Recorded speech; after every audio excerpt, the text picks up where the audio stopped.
Vamos passar então para o quadro Você Pergunta e o pastor Natanael Rinaldi responde, claro, como sempre, à luz da Bíblia Sagrada.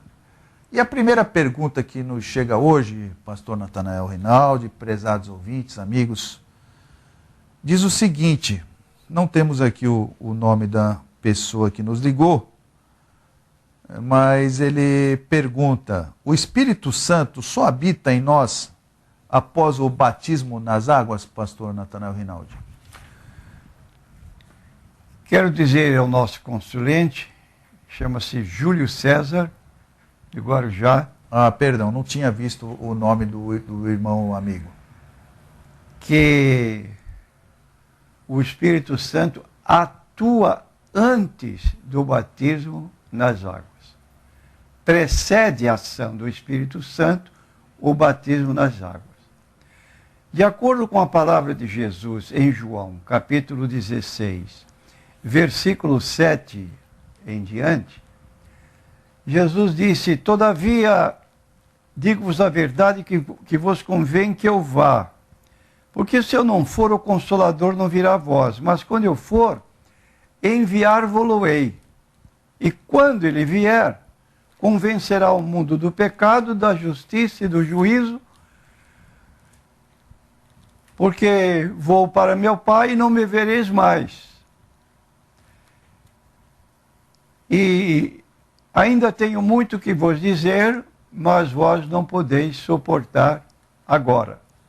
Então Jesus está dizendo que a ação do Espírito Santo na vida de uma pessoa precede o batismo nas águas. Em primeiro lugar, o Espírito Santo convence do pecado. Que pecado? O pecado máter, que é o pecado da recusa de Jesus como Salvador e Senhor.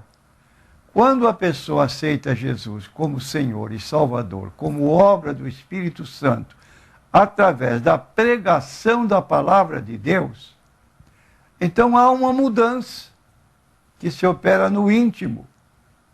O Espírito Santo promove arrependimento e promove fé em Cristo. Como disse Paulo aos atenienses, arrependei-vos e cada um de vós seja batizado em nome de Jesus Cristo. Primeiro o arrependimento, depois então a conversão como decorrência da fé em Cristo, e essa pessoa se torna uma nova criatura. Como diz Paulo, quem está em Cristo é uma nova criação, as coisas velhas já passaram, tudo se fez novo, e no batismo nas águas, quando ele vai ser mergulhado, submerso, naquele ato, de acordo com Romanos 6, versículo 3 em diante, ele está simbolizando sua morte para a vida antiga, sua fé na morte de Cristo. E quando ele se levanta das águas, representando, simbolizando sua vida nova, que já é uma realidade. Ninguém se batiza para ser salvo. Batizar-se para ser salvo está errado. A pessoa representa no batismo o que é uma realidade na vida dela. Segundo o ensino de Jesus, de Mateus 28, 19. Ide, fazei discípulos de todas as nações. Primeiro, fazer discípulo, orientar, ensinar, fazer a pessoa consciente do ato a que está se submetendo e depois batizar, desde que haja uma correspondência na forma de viver da pessoa que indique que ele realmente agora é uma nova criatura, de acordo com 2 Coríntios 5, 17. Uma outra pergunta da Eliana. Pastor, tenho um kitnet ou uma kitnet que alugo para a temporada. E quando alugo, não sei como devo dar o dízimo, pergunta ela, pois tenho que pagar a conta de luz e o condomínio. Devo dar o dízimo do valor do aluguel total ou tirar as despesas, que seria, então, a conta de luz e o condomínio, e dar o dízimo só do que sobrou, ou seja, do lucro. Aguardo uma orientação do Senhor, diz a Eliana, pastor Natanael. Bom, em princípio nós queremos cumprimentar a nossa consulente pelo seu zelo em ser fiel dizimista e nos fazer a pergunta sobre como contribuir. Esse modo de agir está dentro do princípio de 1 Crônicas 29, 14. Quando disse o escritor que tudo vem de ti e do que é teu, te damos. Então, cada pessoa de per si tem a consciência de que ele tem saúde, ele tem trabalho, ou ele ganha um dinheiro proveniente de um aluguel, como foi naturalmente comprado o apartamento para poder ser alugado, e ele dá daquilo que Deus lhe deu. E aí está. Então, orientando a irmã, dizemos que a irmã desconte todas as despesas, como aluguel, como luz, como água, do kitnet, e o que tiver de líquido, que seja exatamente seu, desse valor pague o seu dízimo. Uma outra pergunta, penso que essa pergunta aqui é do presbítero Rogério. Ele pergunta o seguinte: pastor, está escrito em João, capítulo 1, versículo 11 e 12, veio para o que era seu, e os seus não o receberam. Mas a todos quantos o receberam, deu-lhes o poder de serem feitos filhos de Deus, aos que creem no seu nome. Isto quer dizer que temos a oportunidade de salvação só por causa que os judeus rejeitaram Jesus? É isso que quer dizer, pastor? Exatamente. A rejeição de Jesus pelos judeus, como nós lemos no versículo precedente, versículo 11, veio para o que era seus. Os seus não o receberam. Então, especificamente no versículo 11 do capítulo 1 de João está dizendo: veio para o que era seu, eram os judeus, e os seus não receberam. Agora nós temos uma conjunção adversativa, mas a todos quantos o receberam, deu-lhes o poder, o direito de serem feitos filhos de Deus, aos que creem no seu nome. Então quero dizer para você, meu prezado irmão, quando alguém perguntar onde está a autoridade do seu pastor, qual é a sua autoridade como cristão? A resposta é única. A autoridade do pastor é a autoridade de ele ser filho de Deus, por adoção. E a minha autoridade como cristão é ser também filho de Deus por adoção, por ter recebido Jesus como meu Salvador e Senhor. E aí está então, quando Jesus conversava com a mulher samaritana, ela fez uma pergunta para Jesus, que está em João 4, 20 a 22. Nossos pais adoraram neste monte, e vós dizeis que é em Jerusalém o lugar em que se deve adorar. Disse-lhe Jesus: mulher, crê-me, que a hora vem em que nem neste monte, nem em Jerusalém adorareis o Pai. Vós adorais o que não sabeis. Nós adoramos o que sabemos, porque a salvação vem dos judeus. Então a declaração de Jesus aqui para a mulher samaritana é extensiva a todos os que querem salvação, como Paulo chegou a declarar em Romanos 1,16. Não me envergonho do Evangelho de Cristo, que é o poder de Deus para a salvação de todo aquele que crê, primeiro do judeu e depois do grego ou do gentil. Então aquela mulher tomou conhecimento que a salvação vem dos judeus e o próprio Jesus também era judeu de nascimento, como povo escolhido. Primeiro o evangelho foi-lhe pregado por ordem do próprio Jesus, está no capítulo 10 de Mateus, quando Jesus escolheu os 12 apóstolos, deu-lhes instrução, e a instrução de Jesus está aqui, que passarei a ler. Jesus enviou estes 12 e lhes ordenou, dizendo: não ireis pelo caminho dos gentios, nem entrareis na cidade de samaritanos, mas ide antes as ovelhas perdidas da casa de Israel. E indo pregai, dizendo: é chegado o reino dos céus, curai os enfermos, limpai os leprosos, ressuscitai os mortos, expulsai os demônios, de graça recebestes, de graça dai. Aí está a restrição ordenada por Jesus, para não ir aos gentios. Agora, Jesus, ressuscitado dos mortos, antes de ascender ou de subir para o céu, em retorno de onde viera, ele deu esta ordem, que está em Mateus 28, 19 e 20. Portanto, ide, fazei discípulos de todas as nações. Agora somos nós. Batizando-os em nome do Pai e do Filho e do Espírito Santo, ensinando-os a guardar todas as coisas que vos tenho mandado, e eis que estou convosco todos os dias até a consumação dos séculos.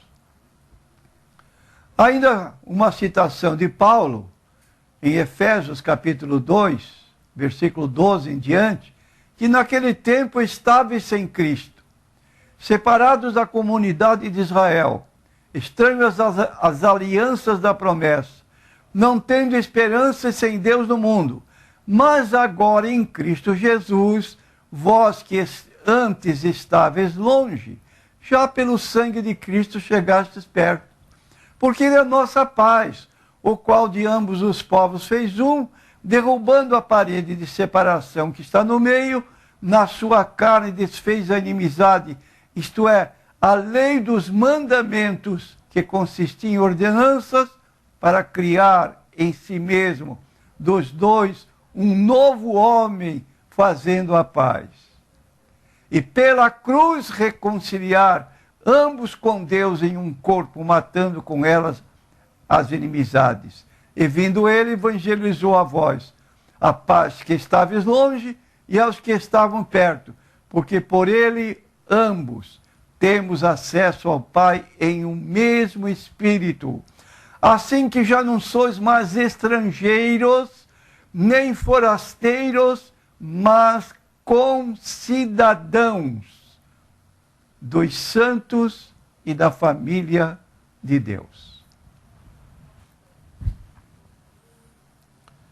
Pergunta de um outro ouvinte, pastor Natanael, diz o seguinte: os espíritas negam a existência do céu e do inferno? Nossa resposta é sim.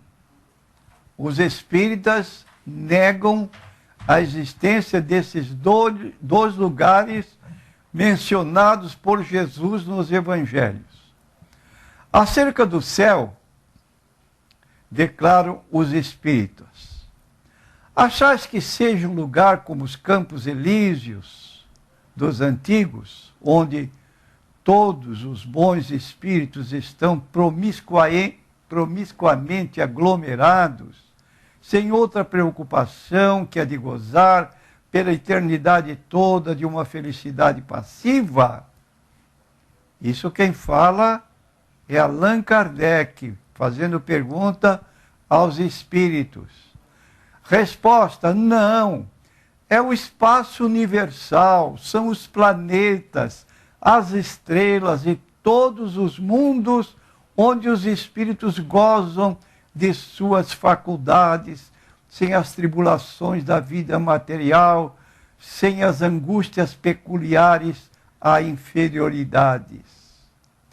Eu estou fazendo uma citação do Livro dos Espíritos, na obra de Allan Kardec, Obras Completas, segunda edição da Opus Editora, na página 250.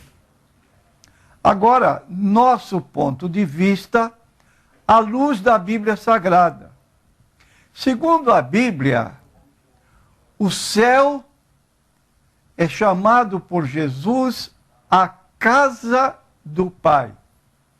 Está em João 14, versículos 1 a 3. Não se turbe o vosso coração. Credes em Deus, crede também em mim. Na casa de meu Pai há muitas moradas. Se não fosse assim, eu não teria dito, vou preparar-vos lugar.